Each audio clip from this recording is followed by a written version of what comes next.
Hello everyone, তো বহু যুগ অপেক্ষা করার পর ফাইনালি আমরা এই সিজনে একটা বিয়েবাড়ির নিমন্ত্রণ পেয়েছি। আর এটা আমাদের ফার্স্ট টাইম একসাথে সবাই মিলে কোনো বিয়েবাড়ি যাওয়া। বিয়েবাড়ি পেয়েছি, জম সাজ তো সাজতেই হবে, সেজে গুজে আবার স্টাইলও মারতে হবে, তাই সোয়েটার পরে নিয়ে ঠান্ডার মধ্যে জাস্ট কাঁপতে কাঁপতে আমরা গেছি বিয়েবাড়িতে যেই কারণে যাওয়া, খেতে গিয়ে আমরা খাওয়া স্টার্ট করে দিয়েছি। আচ্ছা, এখানে আমাদের জিজুর আমাদের সব শালিদের নিয়ে একটাই কমপ্লেন, পুরো বিয়েবাড়িতে কেন জিজুর সাথে আমাদের কোনো ফটো নেই। আসলে প্রতিটা বিয়েবাড়িতেই এটা হয়, বর এত বিজি থাকে যে বরের সাথে ফটো তোলার কোনো চান্সই পাওয়া যায় না। কিন্তু জিজু, তুমি যদি এই ভিডিওটা দেখে থাকো তাহলে দেখো, তোমার সাথে ফটো না তুলি বাট অনেক ভিডিও করেছি। এই মোমেন্টটা এত কিউট ছিল।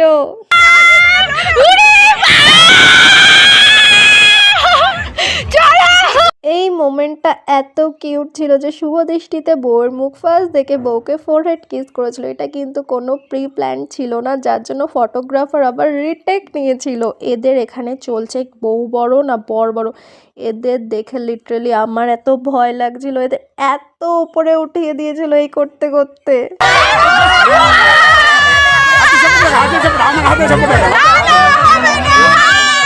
তো তারপর মালা বদল, বিয়ের একের পর এক সব রিচুয়ালস চলছিল। তার মধ্যে আমরা চলে গেছি আমাদের সেকেন্ড রাউন্ড কফি খেতে। 5বার কফি খাচ্ছি, আমি সকাল থেকে 10বার খেয়েছি, আমি একবারও খাইনি, আমাকে এনে দেয়নি। মিথ্যা কথা, আমি নিজে হাতে করে এনে দিলাম। আর এটাই হচ্ছে সেই ফাইনাল মোমেন্ট। 10 বছর প্রেম করার পর গিয়ে আজকে ওদের বিয়ে হচ্ছে। 10 বছর তো মুখের কথা নয়, এত ঝগড়াঝাটি ঝামেলা সামলে একে অপরের হাত না ছেড়ে পাশে থেকে কিভাবে এই দিনটা যে পাওয়া যায়, যারা পায় তারাই জানে যে কতটা যুদ্ধের পরে গিয়ে এই দিনটা পাওয়া যায়। সত্যি কথা বলতে এরকম পূর্ণতা দেখতে খুব ভালো লাগে, ভীষণই ইমোশনাল লাগছিল এই জায়গাটা দেখতে। আর এখানে জিজু সবাইকে বলে দিয়েছে, আমার বউ আমি সিঁদুর পরাবো, কেউ কিন্তু হাত দিবা না।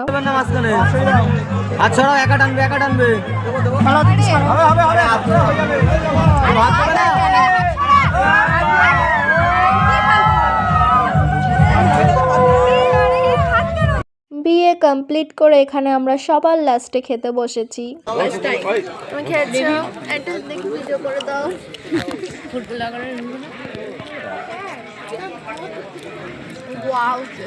আগে চিবিয়ে টেস্টটা কর, তারপরে বলবে।